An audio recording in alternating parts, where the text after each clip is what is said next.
அன்புள்ளங்களே, மாதா தொலைக்காட்சி நேயர்களே, உங்கள் அனைவருக்கும் எங்களுடைய வணக்கங்களும் வாழ்த்துக்களும். நற்செய்தி மலர்கள் என்கின்ற இந்த நிகழ்ச்சிக்கு உங்கள் அனைவரையும் அன்போடு வரவேற்கிறோம். திருச்சபை இருப்பதே நற்செய்தி அறிவிக்க வேண்டும் என்கின்ற அந்த உன்னதமான வேலையை செய்வதற்காக தான் ஆண்டவர் இயேசு கிறிஸ்து திருச்சபையை ஏற்படுத்தினார். தன்னுடைய அப்போஸ்தலர்களுக்கு, திருத்தூதர்களுக்கு அந்த பணியை கொடுத்தார்.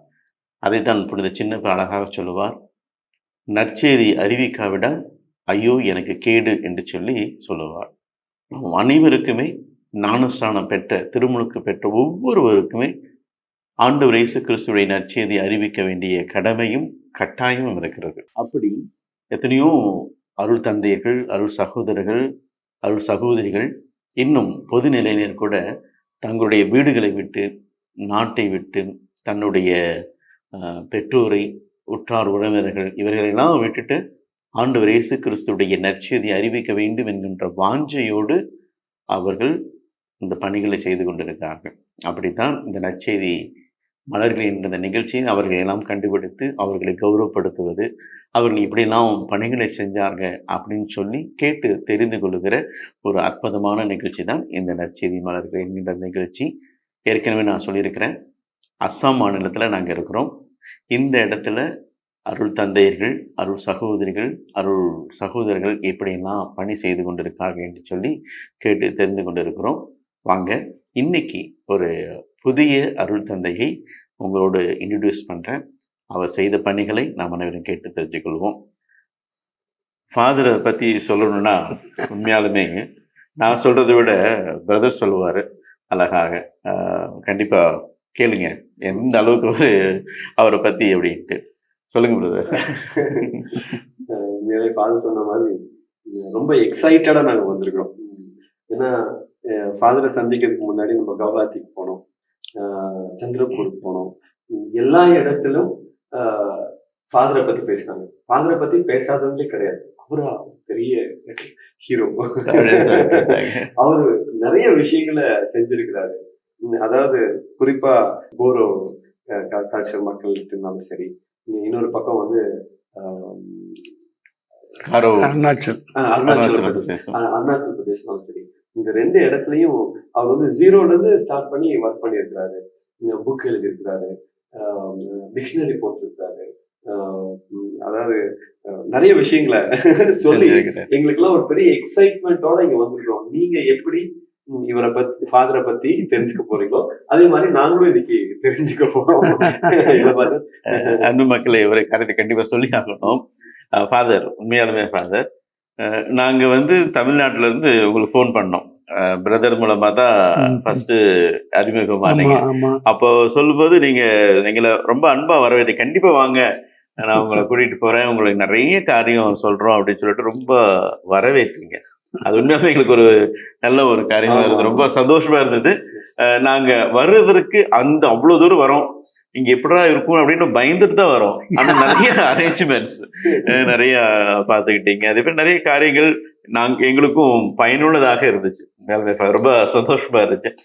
அதே போல பிரதர் சொன்ன மாதிரி நாங்க இதுக்கு வந்த உடனே கவுஹாட்டிக்கு வந்து இறங்குனதுல இருந்து இப்ப வரைக்கும் Kuzhandaisamy father, Kuzhandaisamy father, Kuzhandaisamy father. எந்த அளவுக்கு நான் அன்பு மக்களே, அருணாச்சல பிரதேசத்துல கடவுளுடைய நற்செய்தியை பரப்புவதற்கு முதல் காரணர் யாரு அப்படின்னா ஃபாதர் தான் சொல்லுவாங்க. விட்டா அவருக்கு ஒரு சிலையை வச்சிருவாங்க. அந்த அளவுக்கு செஞ்சிருக்கிறாரு.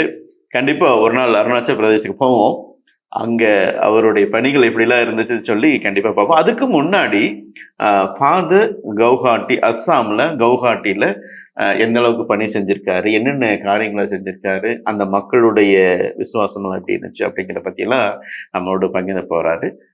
வாங்க கேட்டு தெரிஞ்சுக்குவோம். சரிங்களா பிரதர்? ஃபாதர், முதல்ல உங்களுடைய பெயர், நீங்க எங்கிருந்தெல்லாம் இருக்கிறீங்க அப்படி உங்க பேர் சொல்லிட்டா குழந்தைசாமி ஃபாதர்னு சொல்லிட்டு, ஃபாதர் நீங்க எந்த இடத்துல பிறந்தீங்க அதை பத்தி. ஃபாதர், நீங்க வந்து எங்க போர்லாண்டில் வந்திருக்கிய, இதனால எங்கள் கலாச்சாரப்படி இந்த அரணாய் இதுக்கு போடுவோம். அரணாய் உங்களை மகிழ்ச்சியோடு வரவேற்கின்றோம். Thank you father. பிரதர், உங்களையும் மன மகிழ்ச்சியோடு எங்களது போர்லாண்டில் வரவேற்கின்றோம். Thank you so much. Thank you father. இதுதான் அவங்களுடைய கலாச்சாரம் இல்லைங்களா? ஆமா ஆமா, அந்த மக்களுடைய கலாச்சாரம் இப்படிதான் வரவேற்பாங்க. இப்படித்தான் வரவேற்பாங்க. இது வந்து ரொம்ப புனிதமான இது. இந்த ஆடை இது வந்து எல்லாத்துக்கும் பெரியவங்களுக்கும் அணிவிப்பாங்க. அப்படி மாதிரி நம்ம வேற ஏதாவது அலங்காரத்துக்காக உபயோகப்படுத்துவாங்க. இது வந்து ரொம்ப மேன்மையா நடத்துறது. இது பலவிதமான அவங்க வந்து நெய்யறதுல துணி நெஞ்சு அவங்களே நெய்யறது. இது வந்து அவங்க நெய்யறது போடுறது எல்லா இதையும் அவங்க தான் செய்யறாங்க. ரொம்ப சந்தோஷமா. ஃபாதர், இப்ப சொல்லுங்க ஃபாதர், உங்களுடைய நேட்டிவ் பிளேஸ் அதை பத்தி சொல்லுங்க. சாமி, நான் வந்து பீசர்பட்டினம்னு சொல்லுவாங்க, ராஜேந்திரம் பங்கு, சிவகங்கை மறைமாவட்டத்துல பிறந்தவன். தமிழ்நாட்டுல சிவகங்கை மறை மாவட்டம். தமிழ்நாட்டுல சிவகங்கை மறை மாவட்டத்துல பிறந்தது. அதுக்கு முன்னால் நம்ம உண்மையிலே மதுரை மறை மாவட்டத்துல பிறந்ததெல்லாம். சிவகங்கை இப்பதானே வந்து மதுரை அப்புறம் பிரிஞ்சு. அதனால பீசர்பட்டினங்கிறது அது எப்படி வந்த பேர் எப்படி வந்துச்சுனாக்கா, ஒரு பீசர்ங்கிற ஒரு துறை கொடைக்கானல் இருந்தாராம். அவர் வந்து நிறைய தென்னந்தோப்புகள்லாம் வாங்கியிருக்காரு வைகை ஆறு ஓரத்தில். அது எங்கள் ஊர் வரைக்கும் போயிருப்பாராம். வாங்கிட்டு வேட்டையாட வரும்பொழுது ஏதோ ஒரு ஆள் ஒரு இடத்துல தூங்கிக்கிட்டு இருந்திருக்காரு. தூங்கிட்டு ஒரு போர்வை போர்வை வந்து அவர் வந்து புளியாக்கு நினச்சிக்கிட்டு சுட்டுட்டாரு. சுட்ட உடனே அப்புறம் கொஞ்சம் காயம் இருக்கு, எந்த உடனே பார்த்துட்டு மனம் பதறிட்டாரு. அப்புறம் அந்த இடத்துல ஒரு சத்திரம் வச்சு வர்றவங்க போறவங்களுக்குலாம் தண்ணி கொடுத்துருக்காங்க அந்த இடத்துல. அப்புறம் வந்து அவர் பேர்ல அவர் வந்து போவார்ல, இந்த வைகாத்துக்கு அந்த பக்கம் கரசல்குன்னு ஒரு ஊர் இருந்துச்சு. அதுல கிறிஸ்தவர்கள் இந்துக்கள் இருந்தாங்க.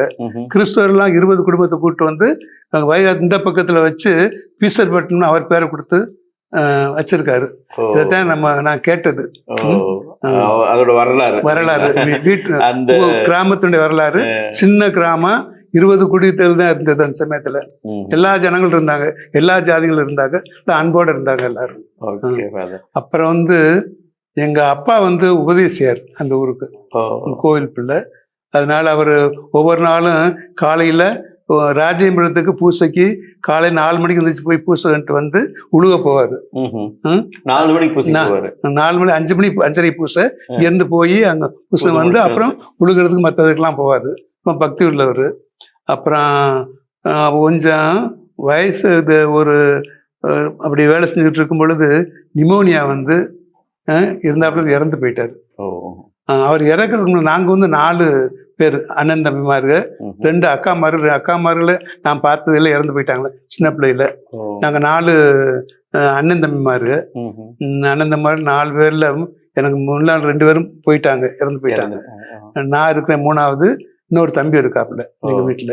நான் பிறக்கும் பொழுது நான் வந்து 1940வது வருஷத்துல பிறந்தேன். அது டிசம்பர் மாசத்துல, அதுவும் கிறிஸ்துமஸுக்கு அந்த இரவுல 24ஆம் தேதி ராத்திரில பிறந்தீங்க. அதனாலதான் குழந்தைன்னு பேர் வச்சாங்க. அது வந்து கோயில் இருந்து அதெல்லாம் வந்த ஒரு பாடு நான் அழுகிறத கேட்டிருக்கேன், சின்ன பிள்ளை அன்னைமார்கள்லாம். அப்போ வந்து நான் பிறந்திருக்கேன். அப்புறம் வீட்டுல அப்புறம் வந்து அப்பா இறந்த பிற்பாடு அம்மா தான் ரொம்ப கஷ்டப்பட்டாங்க. கஷ்டப்பட்டாலும் அம்மா கஷ்டப்பட்டாலும் ஊர் ஜனங்கள் அன்போடு எங்களை எல்லாரும் வளர்த்து விட்டாங்க. ஒரு சொன்னாங்க, அப்பா இறந்து போயிட்டாரு, பெரிய அண்ணன் வந்து ஒரு 8 வயசு இருக்கும், நீ கோயிலுமா மணி மாத்திரம் அடிப்பா, நாங்கள்லாம் செஞ்சுக்கிறோம் அப்படின்ட்டு சோறெல்லாம் கொண்டாந்து கொடுப்பாங்க. ஒரு சமயம் நல்லா ஞாபகம் இருக்கு. பின்னால் சொன்னாங்க, பக்கத்தில் இருக்க ஒரு அம்மா எங்கள் இதை பார்த்துட்டு இருந்தாப்புல இருந்து சாப்பாடு இதெல்லாம் வச்சு சீரியலை மறைச்சிட்டு வந்து, மரியம்மா இந்த பிள்ளைகளுக்கு கொடுப்பா அப்படி கொடுப்பாங்களாம். அப்படி வந்து அந்த ஊர ஜனங்கள் ரொம்ப எங்களோட அன்பா இருந்தாங்க. நான் வளர்ந்த பிற்பாடு பள்ளிக்கூடத்துக்கு தான் போறதுக்கு இல்லை, எங்க சித்தப்பா வந்து கிளியூர் இது புலியால் பங்கு கிளியூர் ஒரு ஊரத்துல அவர் உபதேசியாரு. நான் படிக்க வச்சுக்கிறேன்னு என்னை கூப்பிட்டு போனாரு. அங்க கூப்பிட்டு போய் படிக்க வைக்கல, எங்க சின்னம்மா குழந்தைய தூக்கி வச்சுக்கிட்டு தெரிய செஞ்சுட்டாங்க. அதை அம்மா கேட்டிருக்காங்க. கேட்டு மனதுக்கு ஒரு மாதிரி இருக்கு, என் பிள்ளை எப்படி வச்சுருக்காங்கன்ட்டு அண்ணனை போய் கூட்டிகிட்டு வர சொல்லியிருக்காங்க. என்னை அண்ணன் வந்து கூப்பிட்டு போகவும் பள்ளிக்கூடத்து ஆசிரியர் வந்து எனக்கு ஞான தகப்பன். அவர் வந்து எனக்கு அட்மிஷன் கொடுத்து அது புஸ்தகமெல்லாம் வாங்கி கொடுத்து என்னை நல்லா உபசரித்து படிக்க வச்சாரு. 5ஆம் வயசு வரைக்கும் நாங்கள் வந்து கிராமத்திலே படித்தோம். 5ஆவது வரைக்கும் மேலே பள்ளிக்கூடம் இல்லை. அதனால தேவகோட்டை ஒரு ஆர்ஃபனேஜ் இருந்துச்சு, சென்ட் ஜோசப்ஸ் ஆர்ஃபனேஜ். அங்கே வந்து ஒரு சீட்டு கேட்டாங்க அம்மா அப்பாவுக்கு, அது கொடுத்தாங்க. அங்கே போய் படிச்சுட்டு இருக்கும்போது மாதத்துக்கு 5 ரூபா கொடுக்கணும். சரிங்க. எல்லாத்துக்கும் அம்மாவில் கொடுக்க முடியலை. அதனால பங்குச்சாமியாட்ட போய் கேட்டிருக்காங்க. இருதயம் அவர் பேர். அவர் உண்மையிலே நல்ல இருதயம் கொண்டவர். அவருக்கு அம்மா இங்கே முடிக்க வைக்காட்டினா கூப்பிட்டு வந்து ஆட்டை வாங்கி விடுங்க பார்த்துக்கிறேன் அப்படின்னு சொல்லிட்டு நான் காசை கொடுத்துட்டாரு. படிக்க வைட்டாரு. அப்போ அவங்க வந்து 7வது வயசு வரைக்கும் 7வது கிளாஸ் வரைக்கும் படித்தேன். அங்கே படிக்கும் பொழுது பஞ்சகாலம், சாப்பாடுலாம் வாரத்துக்கு ஒரு தடவை சோறு கிடைக்கும். மற்ற நாள்லாம் பயிர் அதுதான் கொடுப்பாங்க. அசல் ஒரு பிரதர் இருந்தார், கோட்டு பிரதர் பேசில்ன்ட்டு. அவர் வந்து அவங்க வந்து ஸ்ரீபெட்டு ஹைஸ்கூலில் அவங்க விடுதி இருக்கு, இங்கே வந்து பார்த்துக்கிடுவார். என்னை பார்த்து ஒவ்வொரு நாள் கூப்பிடுவார். சாயங்காலத்தில் வாரத்தில் 2 நாளாக கூப்பிட்டு, குழந்தை அங்கே சோறு வச்சிருக்கேன், அவருக்கு வந்து சோத்தை நீ இதை சாப்பிட்ருப்பா அப்படின்னு அப்படி அன்போட செய்வார். நான் பார்த்துக்கிட்டாருன்னா எனக்கு நான் வர போகும்போது ஒரே சட்டை தான் இருந்துச்சு, அதையும் தச்சு போட்டு தான் படித்தோம். அப்புறம் ஞாயிற்றுக்கிழமை தான் சோறு போடுவாங்கல்ல, நாங்கள்லாம் கீழே உட்காடுறது. நிறைய பேர் உட்காரும்போது இந்த பர்சனுக்கு எவ்வளவு கொடுக்குறாங்க, அளவை பார்க்கறது, இவனுக்கு எவ்வளவு கொடுக்குறாங்க. ஒரு நாள் தான் சோறு கிடைக்குது இல்லை. அப்புறம் மெதுவாக சாப்பிட்றது, ரொம்ப நேரம் சாப்பிடலாம்ட்டு. அதனால பஞ்ச காலத்தில் கஷ்டப்பட்டு படிச்சுக்கிட்டு இருந்தோம். அப்போ 7ஆம் வயசு படிக்கும் 8வது வயசுக்கு என்னுடைய கசின் ஒருத்தர் சி.கே. சாமியார் இருந்தார். அவர் வந்து ஜெசுவிட்டு. அவர் வந்து டார்ஜிலிங்கில் படிச்சுக்கிட்டு இருந்தார். அப்போ சொன்னார், பையனை வந்து அங்கே சென்ட் மேரிஸில் மதுரையில் நான் இடம் கேட்டிருக்கேன், அங்கே ஒன்று சேர்த்து விடுங்க அப்படின்னாரு. அப்போ என்னை அப்போஸ்தலர்ஸில் எடுத்துக்கிட்டாங்க. அப்போ அவங்க ஒரு ஃபாதர் இருந்தார் இருதயம், அவர் நல்லவர். அப்புறம் வந்து பக்கத்தில் எங்கள் சொந்தக்காரர் ஒருத்தர் ஒரு சாமியாரை பார்த்துட்டு இருந்தார். எங்கள் சொந்தக்காரரு பார்த்து என்னைய பார்த்துட்டு கூப்பிட்டாரு, உனக்கு சட்டையெல்லாம் இல்லையாப்பா, உனக்கு இந்த 2 சட்டை கொடுக்க, இந்த எடுத்து போட்டுங்க அன்போட. அப்புறம் வந்து நான் வந்து ரொம்ப படிப்புலையெல்லாம் சாதாரணம், அது மாதிரி பாட்டு எல்லாம் ஒன்றும் இல்லை, கொஞ்சம் மக்கு மாதிரி தான். அதனால 10வது படித்து முடித்த ஒருபாடு அங்கே வந்து அதுலேருந்து ஜெஸ்யூட் கேண்டிடேட்ஸ் இருந்தாங்க, டைசிஸ் கான்ஃபரன்ஸ் ஒரே அப்போஸ்தலர் ஸ்கூல். அதனால யார் யார் பிரியமோ அங்கே போகலாம், அந்த இது கொடுத்துருந்தாங்க. எல்லாரும் யார் யார் எங்கே போகிற ஜெஸ்யூட், நானும் கையை தூக்கணும் ஜெஸ்யூட் போகிறவங்க. அவர் சொல்ல இல்லைப்பா, கூப்பிட்டு நீ செமினரிக்கு போயிரு. எனக்கு அவர்னா இன்டெலிஜென்ட் இல்லை, நான் அப்படின்னு நினைக்கிறேன். அது பார்க்கறது என்னன்னு தெரியல. போச்சா நான் போகிறேன். அங்கே போய் படிக்கும் பொழுது ஒரு சாமியார் ரெக்டர் இருந்தார், புதுமைன்ட்டு. அவர் உண்மையிலே புதுமையானவர். எனக்கும் அணைச்சு ஏதாவதுக்கு வந்து கேட்பாரு. எனக்கு ஒரு தடவை கிளாஸ்ல இருந்து லாட்டின் வந்து நான் 3 வருஷம் படித்தேன், மற்ற 2 வருஷம் என்னால் முடியலை. 3 வருஷம் வச்சுட்டாங்க. அப்போ இன்னொரு பிரிஃபெக்ட் ஒருத்தர் இருந்தார், அவர் வந்து என்னை வஞ்சார், திட்டார் எல்லாருக்கும் முன்னால. நாங்களே அழுதுட்டேன். அழுது இதை கேட்டுக்கிட்டு சாமியார் என்னை கூப்பிட்டு அனுப்பிச்சு, அவர் அந்த சாமியாரை கூப்பிட்டு கண்டிச்சார். அவரை இப்படியெல்லாம் இங்கே பசங்களை இவ்வளோ தூரத்துக்கு கேவலப்படுத்தக்கூடாது எல்லாருக்கும் முன்னால அப்படின்ட்டு. இப்படி அவர்களுடைய அன்பு இருந்துச்சு, எல்லாருடைய அன்புனாலையும். அப்புறம் வந்து சென்ட் பால்ஸுக்கு போனேன், திருச்சியில் மேஜர் செமினரி. அங்கேயே ஃபிலாசபி முடித்தோம், நல்லா இருந்துச்சு.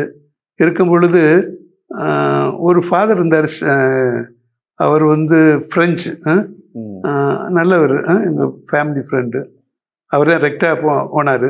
நான் வந்து ஃபிலாசபி முடிச்சுட்டு தியாலஜிக்கு 1 வருஷம் போயிட்டு மதுரையில் போயிருக்கும்போது அங்கே ஒரு கிராமத்துக்கு பங்குக்கு அனுப்பியிருந்தாங்க 1 மாதத்துக்கு ஹாலிடேஸில்.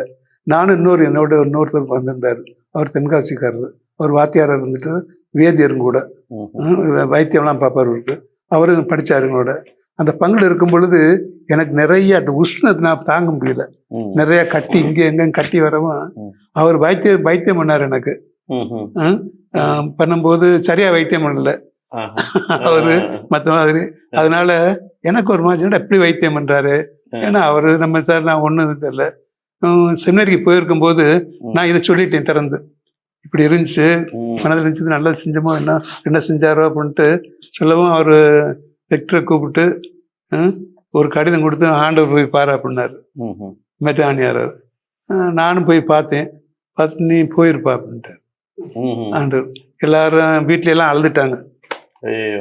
என்ன செய்யறதுன்னு. சரி கடவுளுடைய புண்ணியம் அப்படின்ட்டு நான் வந்து படித்தேன்.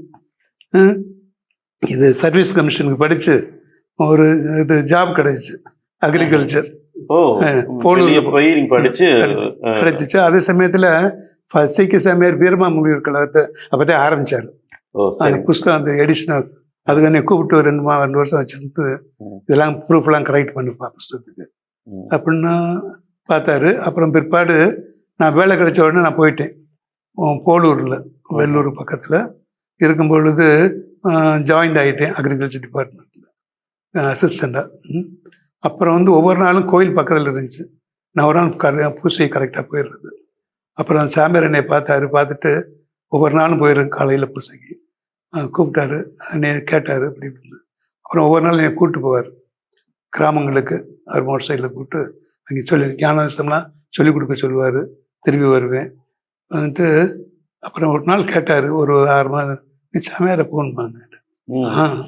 அதுக்காக நானாக்கா சென்னையிலேருந்து வரும்பொழுது சென்ட் பால்ஸில் கொலாச ஒருத்தர் சாமியார் இருந்தார், கன்ஃபெசர். கூப்பிட்டு காட் இஸ் வித் யூ, கடவுள் உன்னோடு இருக்கிறார், உன்னை கைவிட மாட்டார், ஒரு நாள் நீ நமாதா அப்படின்னு சொன்னார் அந்த சமயத்தில்.